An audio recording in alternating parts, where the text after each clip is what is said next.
Welcome back to Estate Planning Nightmares and How to Avoid Them, the podcast where we turn morbid topics into meaningful conversations and hopefully make you laugh along the way. I'm your host, John Braddock, author of Click Here When I Die and the founder of My Life and Wishes, a legacy vault, an online planning and document storage solution created to make things easier for those you love. My guest today is someone who's truly doing the work most of us avoid until it's too late. Julie Ulrich, founder of Organized Legacy.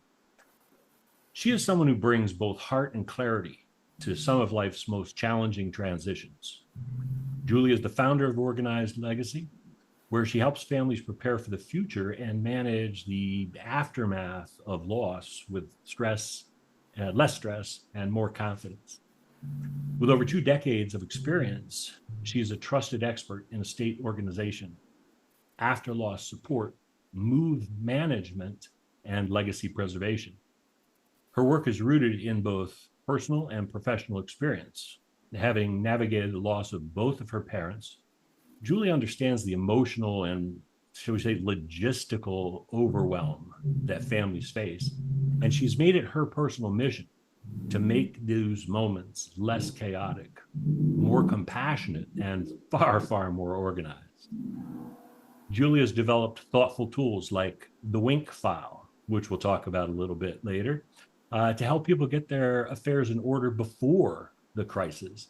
And she also leads Legacy Lounge, a guided co-working community that makes the important work of legacy planning feel doable.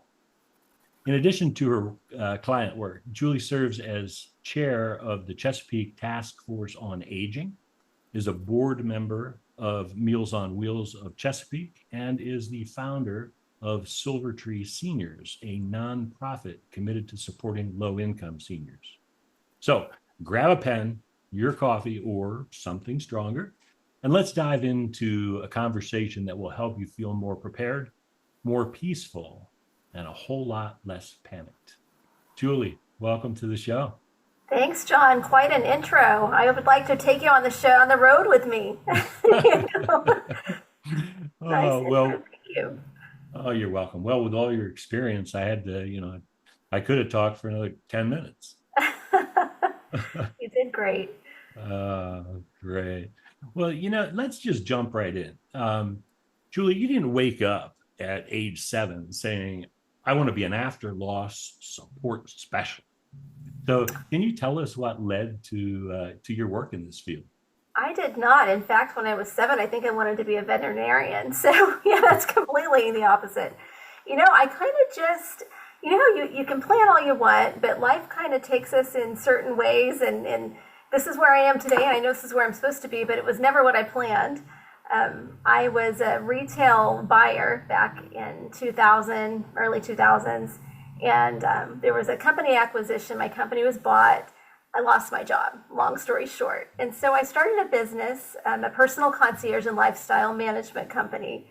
I had, I was a busy mom working. I was traveling a lot, trying to keep up with my two young boys. And so I said, I'm going to start something to help people just manage the craziness of life, right? Because I knew I was having such a hard time with that. But anyway, that's where we started.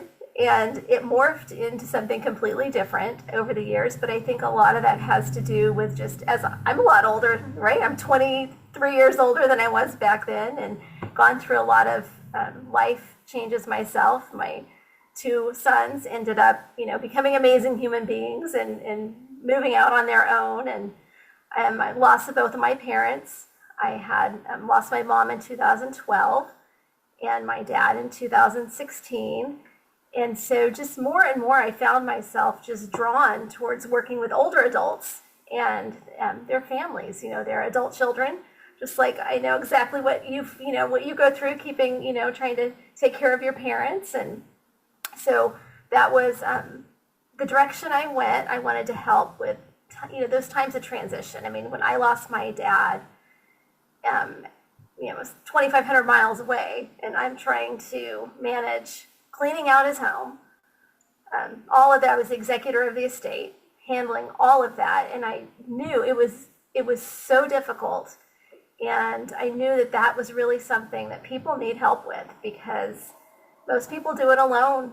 And it's a full-time job on top of their full-time job, and managing their children a lot of times and their household. So yeah, that's how I ended up here. Wow, very interesting. Yeah, especially when the parents are further away. To our listeners, this is our first show back. Usually we have 3 or 4 a month. It's our first one back since late June. Julie and I were going to be on. I unexpectedly ended up in Florida, again, 2,000 miles away, helping my parents with some logistical issues, adjusting into to a new environment, at least temporarily. And it's a lot of work, but I can't imagine going through the process of when you've lost them, having to go back and dig through the house and organize things, and what stays and what goes and what gets sold. Uh, and then if you Yeah. have siblings, was there another element to that? Yes, yeah, that too. Yep, my sister and I were going through everything together. Yep, adds a whole other element. But you know, you think about that. It's hard even when you're not grieving. To go through and clear out a home if somebody's moving. Moving is like one of the top stressors. So essentially, that's what you're doing, but you're grieving at the same time, and it is something. My parents, my mom was like this crazy shopper. She, shopped and brought everything in, and my dad didn't get rid of anything. So we had just, there was so much stuff. And, looking back now, because I'm much smarter and I'm, do what I do today, but looking back, probably when I was maybe early 30s, my mom was looking at this 55 plus gated community, and her and my dad were going to move. And they looked at it. They took us over to see it. It was great. And then they never moved. Like, it just, today I know exactly why. Back then, just didn't occur to me. It's because they had so much stuff that the thought of even beginning to tackle that was overwhelming. So they both, died living in that house. Wow. Yeah, when Michelle's father had died, and then when her mom transitioned into assisted living, they'd been in the house for, gosh, 40 some odd years. And I, I'm pretty sure they never threw anything away. I mean, that's how much stuff was just saved, and the basement was just full of boxes and bags. And you're going through this stuff and we're saying, why would you have even kept these things? These are things that, I would have just tossed.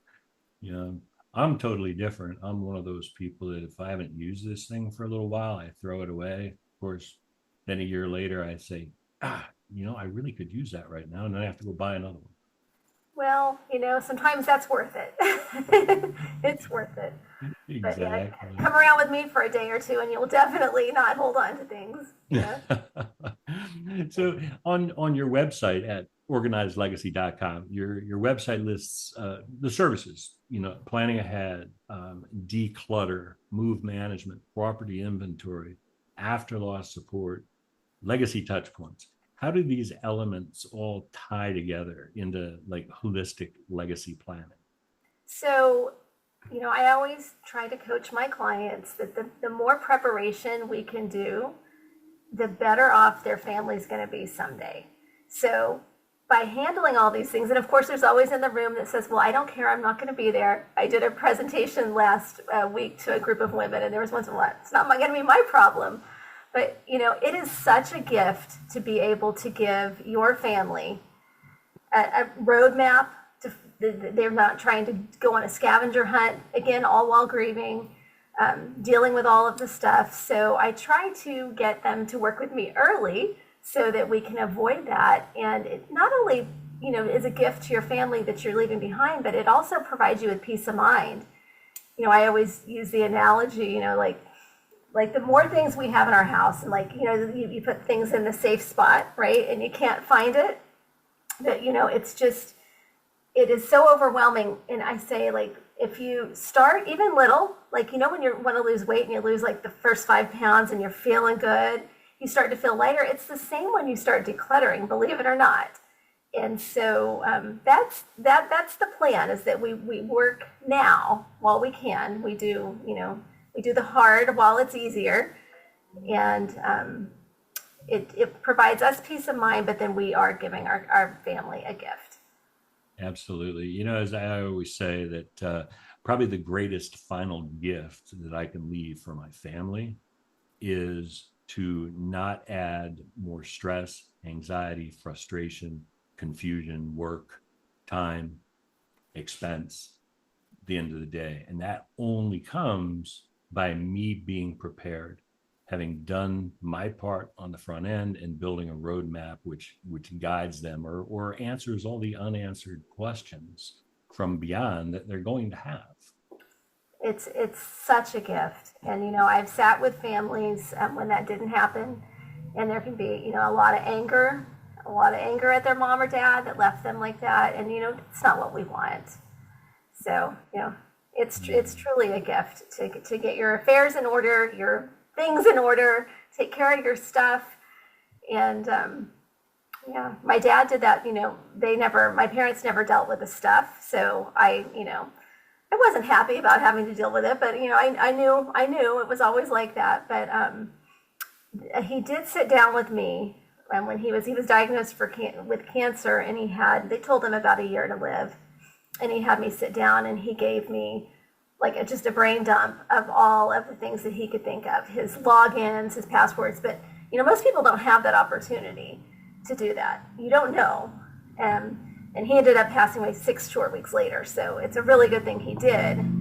So, yeah. So I had that side of it. I didn't, thankfully I didn't have to go on that scavenger hunt. He had told me everything that I needed to know. But the main reason I think he did that is because when my mom passed, we didn't know what to do because we had never talked about it.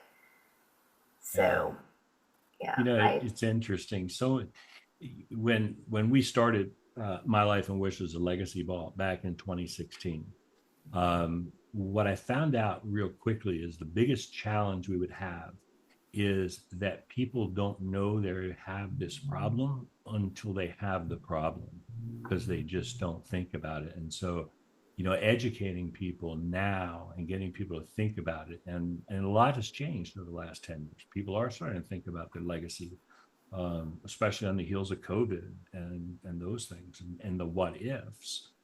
But when's a good time to start? I mean, I'm in my early 60s. We've moved a few times. We've decluttered. There's not a lot of mess. But do you want to start by the time you're 70, really thinking through these things, laying the plans out, or in many cases, things like the Legacy Vault, people start using it as a life organization and management tool in their 20s and 30s, because yes, it's never too early, ever. I think the earlier the better. yeah. Don't you? Oh, absolutely. I mean, the thing is, we all think we have time, but do we? Your dad thought he'd have a year and he got 6 weeks. And fortunately, you got to get together with him. But as I always say, I mean, death is not just for old people. No. My mom, when she died, she was only 68, and it was unexpected. We didn't have any.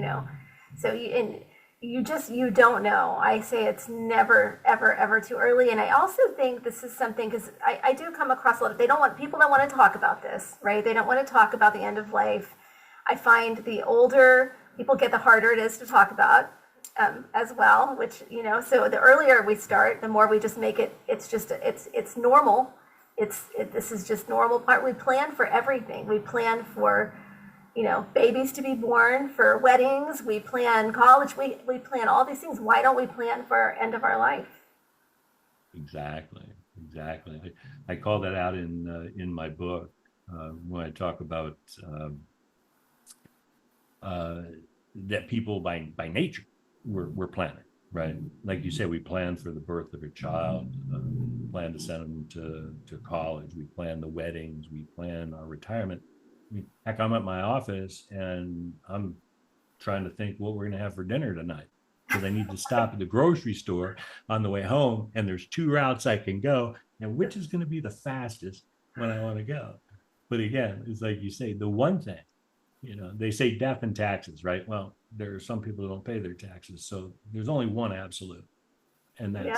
that's death. And so, why, I'm not going to be the first one. So that's why I talk about it. And, you have to have a little bit of a sense of humor about it, right?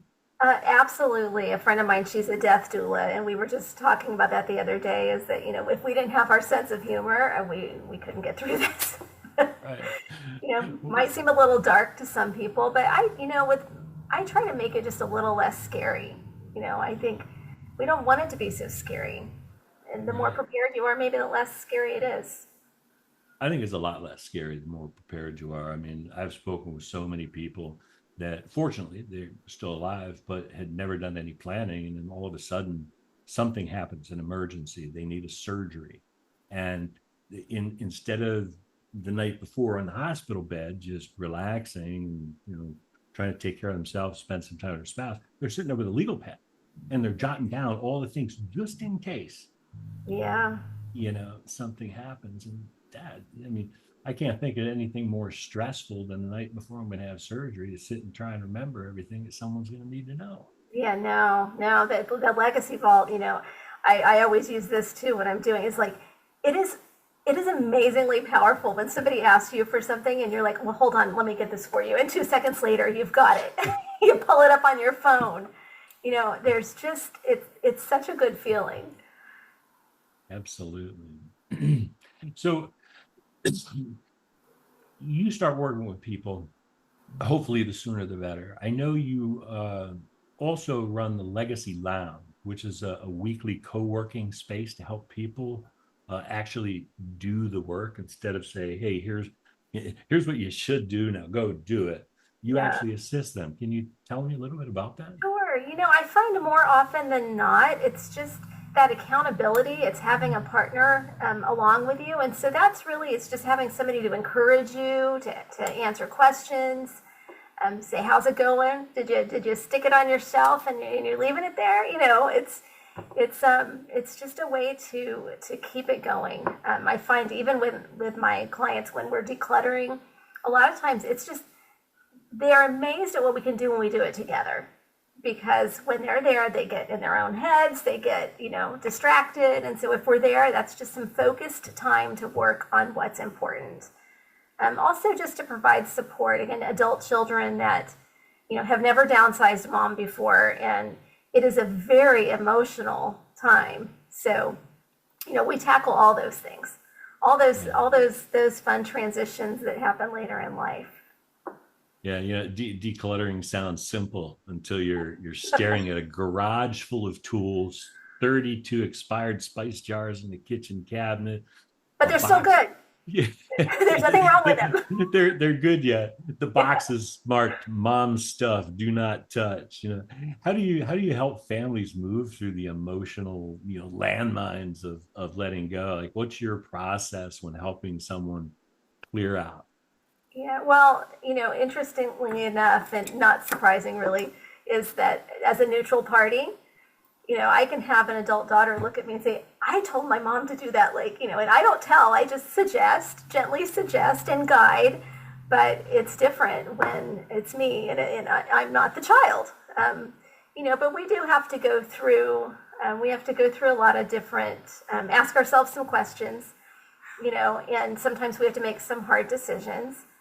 Um, and I think that when you're downsizing, the space is the space, right? That this is the space we have. And so planning is super important. That's one of the first steps we do is plan the space so that it's not just, well, I think this will fit. Well, we know this is not going to fit. So that is very helpful if we plan the space first, because then we kind of have it in black and white. Makes it a little bit easier to make those decisions. Yeah, that makes sense because a lot of things are sentimental too, right?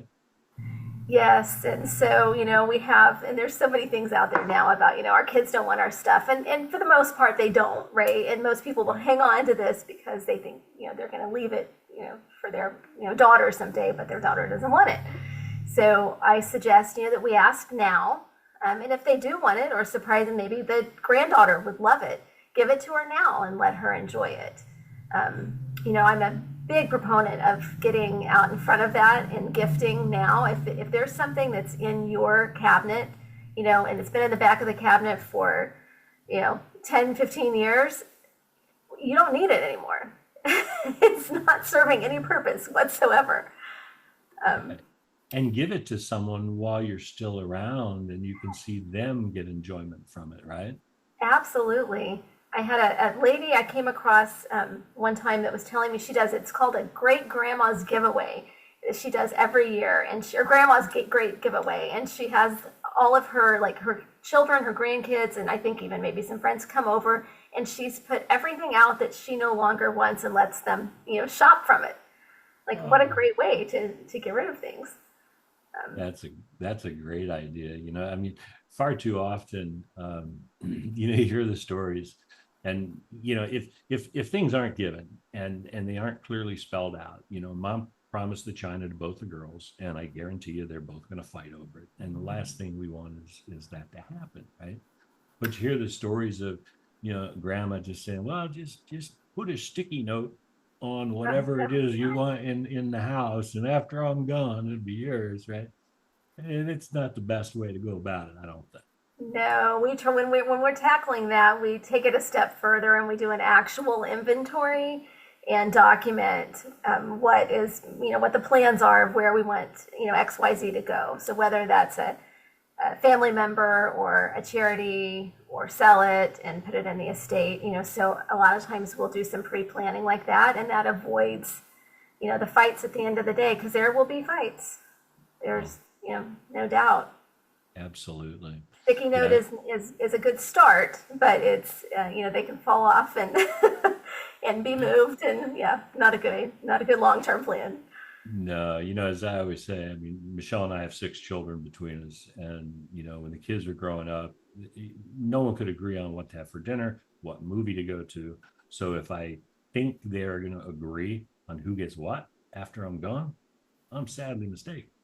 Yeah, unfortunately, and especially too, even though maybe another can, but you never know what's going to happen, right? When the emotions are high and they're grieving, and somebody misunderstood someone, and we don't want to set up our families to be in that situation.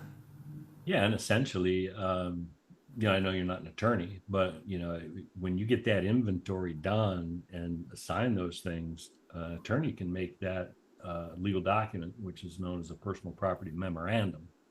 Yep, that's right. So we do that. We do the work, and then they take it to their attorney, and it's all spelled out, very clear. And I recommend that everybody, especially maybe not on everything in the house. I had one of my clients had me come in and do a full inventory of everything in her home, and document exactly where each thing was going to go, each in each room, because she knew that there was going to be some issues later, and she wanted to avoid them. So plan ahead. So you've said that families are often left scrambling.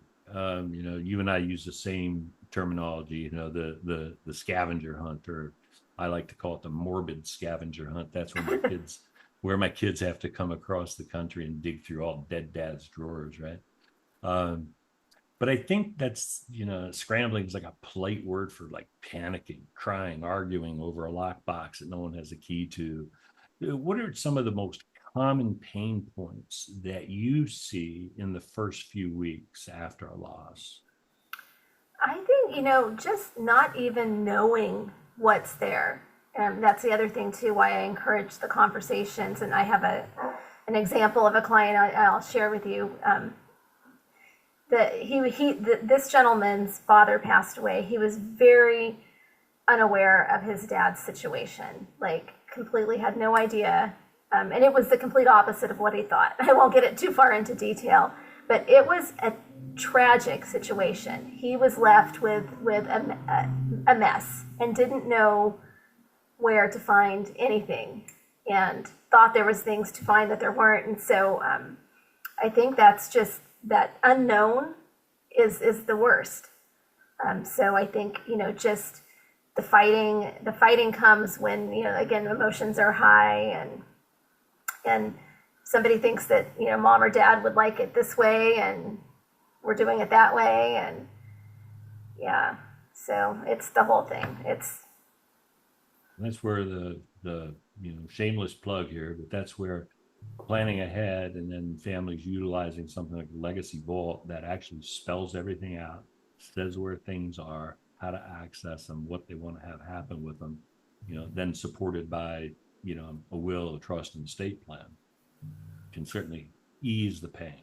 And having the conversations, I think that's we can do all the planning and put it all together, but if we don't have the conversations at the same time of what our wishes are, what we want, and why, I think a lot of times that's left out. And it's a lot better to handle it while you can explain your decisions and why you made them. Yeah. And for our listeners, Julie is a certified professional after loss specialist services, and she subscribes to their code of ethics. Can you, briefly describe what a PALS, a professional after loss, is? Absolutely, and I'm actually not certified, but I did go through the training, so I haven't done the certification yet. But PALS, yes, it's professionals of after loss services. And PALS will work with people in different ways. Sometimes they're a coach and just kind of, again, holding the hand of the executor, walking side by side, saying, okay, here's what, kind of keeping timelines going. Here's what needs to be done next. And others will help take care of all the details, helping actually making the phone calls and canceling accounts, digging up information. It's detective work sometimes, helping to get, it will kind of run the gamut. Some will enter into the grief space. I don't. I just help with the logistics, the practical tasks. And it's funny because, gosh, you asked me how I got into this, but actually about 20 years ago, I had the idea of a funeral concierge because there's so many details that have to be handled after a loss. And so all the different PALs, and you can find professionals on the website, the PALs, which is afterlosspros.com. You can find professionals in different areas, and each one has a little bit different flavor to the services they offer. But generally, it's just helping, it's being the quarterback and working with the attorneys and the accountants and being just kind of that one calm, voice there to help keep everything rolling. Yeah, absolutely. When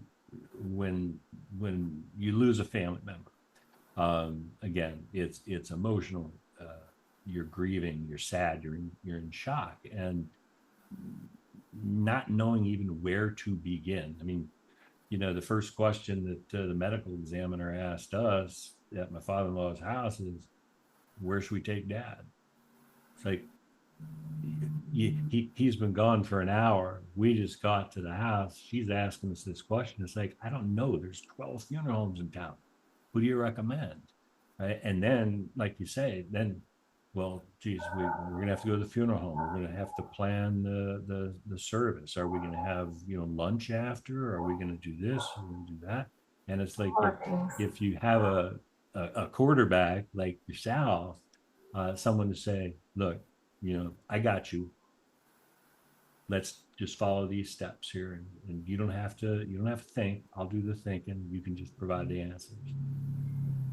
Yeah, I had the same situation you did, John. When my mom died, I'll never forget them handing us the piece of paper saying, "Where do you want to send her?" And we're like, "What do you mean?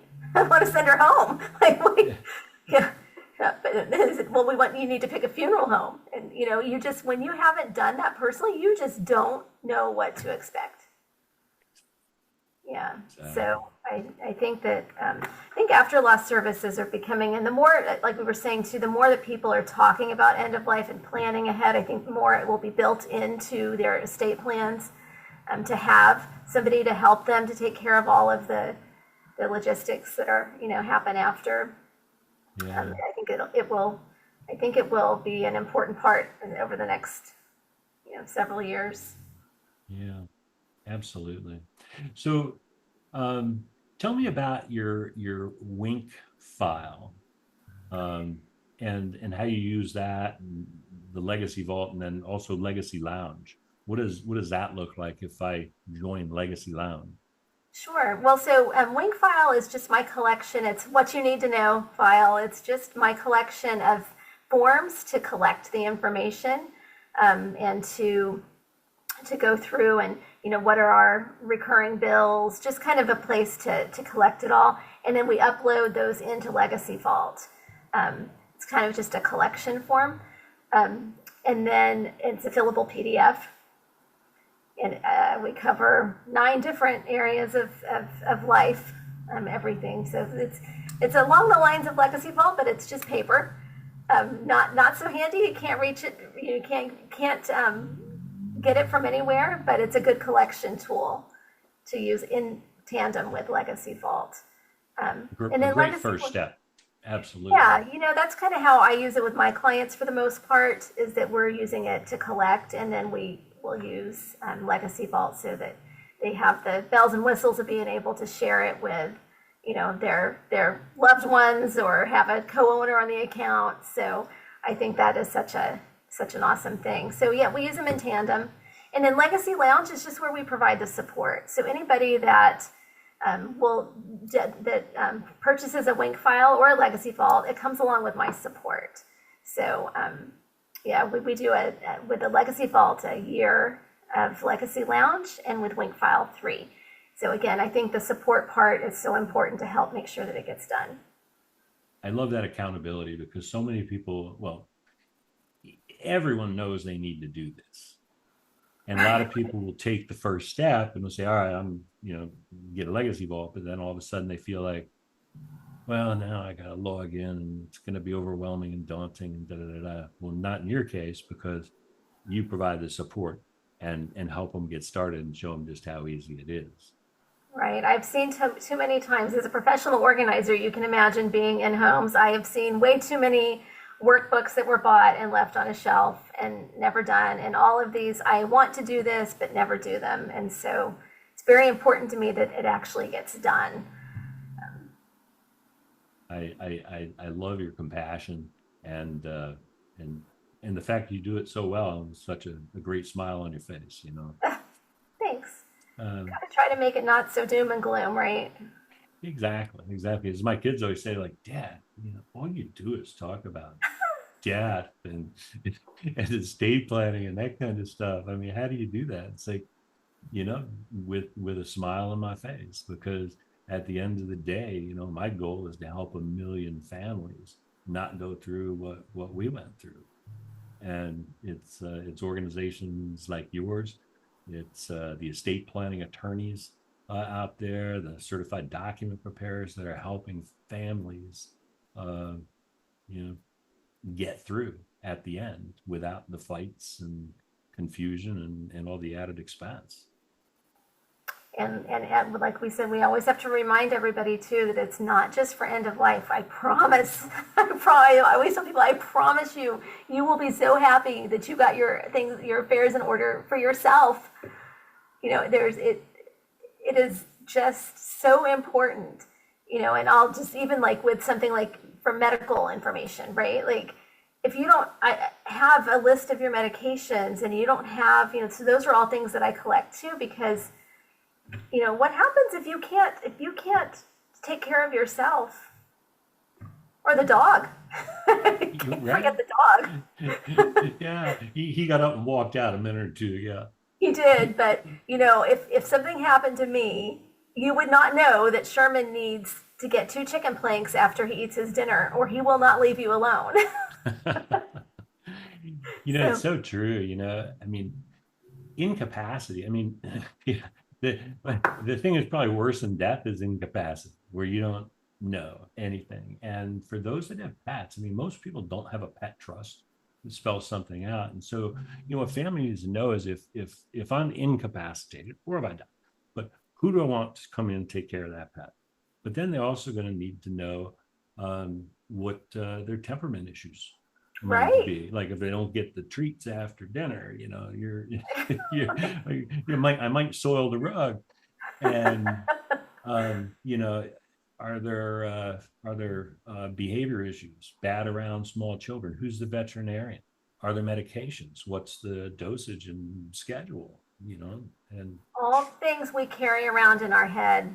You know, there are so many things that we just don't even think about because it's just we carry around in our head. It's second nature to us. But, you know, there's things I think of that my husband does that if something happened to him, would I know? And vice versa, you know. yeah, absolutely. So, see, as we start to wind down here, um, is there anything that I didn't ask you that you would like to add, or did we cover everything? I think we kind of covered the gamut. I can't think of anything that you left out. We talked about all the fun life transitions later in life. Right, right. So if someone's listening right now and you're thinking, I really should get things in order, but I'll wait until, go ahead and insert your excuse here. You know, what's the lowest barrier? There's no pressure. First step, I mean, take it today. You know, think these things through. So, Julie, how can listeners connect with you? Get your free checklist, join Legacy Lounge, gain access to the vault or your Wink files? Yep, at organizedlegacy.com, or email hello@organizedlegacy.com. And I have lots of free checklists available, and I have an after loss guide, a free after loss guide that goes through all the steps after a loss. I'm happy to share. Awesome. Awesome. And so, organizedlegacy.com. And for our listeners, I'm going to make it super easy. I've included all of Julie's contact information below in the show notes. Julie, thank you so much for helping us see legacy work as living acts of love. Oh, thank you, John. I really enjoyed talking with you. It's always my pleasure. And again, listeners, if you've gotten value from this, hey, give us a thumbs up. We love those. Hit the subscribe button and share this with someone who needs to hear it. Don't wait until it's too late because remember, your life is your legacy. So plan ahead and make it a great day.